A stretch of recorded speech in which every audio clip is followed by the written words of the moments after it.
So a typical night for Xander and I is we'll come in, we'll start our briefing at 3 o'clock, find out what's going on during the day, see if any shifts have anything to pass on. Following briefing, we'll patrol around, we'll go up to our district, if we're working a district or if we're clear, see what calls are holding. Then we'll typically come out, I'll give Xander a break, throw the ball for him a little bit. I typically will scan other agencies. Like right now I'm listening to Tukwila because I know they don't have a dog on. If Kent doesn't have a dog on, I'll check the roster. And if they don't have a dog on, then I'll scan Kent to see if they need a dog. We'll do obedience almost every night.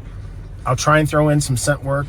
Mainly that's, so I'll throw a set of car keys out, a hat, a glove, a flashlight, let it sit there for a little bit, and then send Xander out to see how long or if he can find all the pieces of evidence that I've let out. And then we'll continue to patrol for the remainder of the shift and see what calls might lead us to.